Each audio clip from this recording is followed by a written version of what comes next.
안녕하세요. TV 야옹씨입니다. 먼저 사과의 말씀 드리겠습니다. 전편 만들다가 동네 아저씨들이 막걸리 먹자고 그래서 녹음하다 말고 뛰어나갔거든요. 다시는 동네 아저씨들 막걸리 꼬임에 넘어가지 않도록 하겠습니다. 죄송합니다. 전편에서 이 여인은 4년 동안 가족과 주변인을 속이고 대학생인 척 행세를 했습니다. 그렇게 끝날 줄 알았던 그녀의 거짓말은 위기에 처하게 됩니다. 대학을 졸업하고도 취업을 하지 않는 딸에게 부모님들의 잔소리가 시작이 된 거죠. 왜 취업을 하지 않느냐? 언제까지 놀 거냐? 그래서 이 여인은 또 한 번 거짓말을 하게 됩니다. KBS 정치부 기자에 합격을 했다라고 가족들에게 말을 하게 됩니다. 물론 가족들은 너무 좋아했고 그녀 또한 이렇게 위기를 넘기나라고 생각을 했습니다.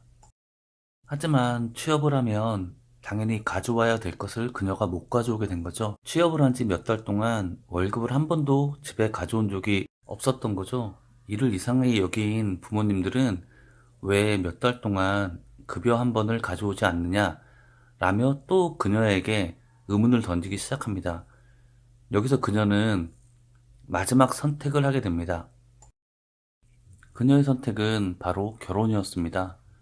결혼만 하면 직장을 다닐 필요도 없고 또 월급을 받을 필요도 없고 모든 거짓말을 끝낼 수 있는 건 결혼이라고 생각을 했습니다.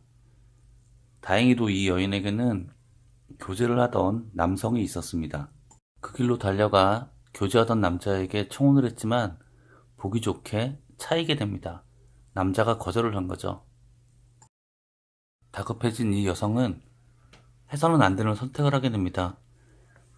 남성의 마음을 돈으로 사겠다는 계획을 세우게 되고 그 돈을 벌기 위해 범죄를 꾸미게 됩니다. 비 내리는 어느 날 이 여인은 한 유치원 앞에 머물게 됩니다. 그리고 우산에 있는 한 아이의 이름을 기억합니다.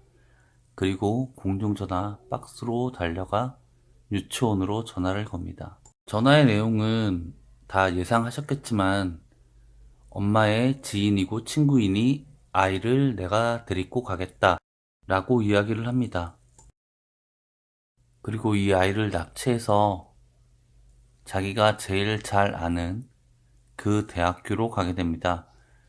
대학교 음대 건물로 들어가서 이 아이에게 부모의 전화번호를 확인하고 부모에게 전화를 걸게 됩니다. 협박하려는 거죠. 예, 돈 달라고. 그렇게 이 여인의 마지막 인생이 시작됩니다. 아이를 납치한 이 여인은 자기가 아는 건물에 아이를 가두고 부모에게 전화를 걸게 됩니다. 그 당시 돈으로 5천만 원 정도를 달라고 했다고 한 것 같아요. 놀란 부모는 처음에 500만 원을 보내고 그 후에 2,500만 원을 더 보냈다고 합니다. 부모는 경찰에 신고를 하게 되고 돈을 찾으러 온 이 여인은 경찰에 잡히게 되고 사건이 종료가 됩니다. 하지만 이 사건은 더 마음이 아픈 게 납치된 아이는 살해를 당했어요. 그 여인에 의해서. 그리고 왜 음대로 갔냐고 얘기한 기자의 질문에 그 여인의 답변이 정말 소름 끼쳐요.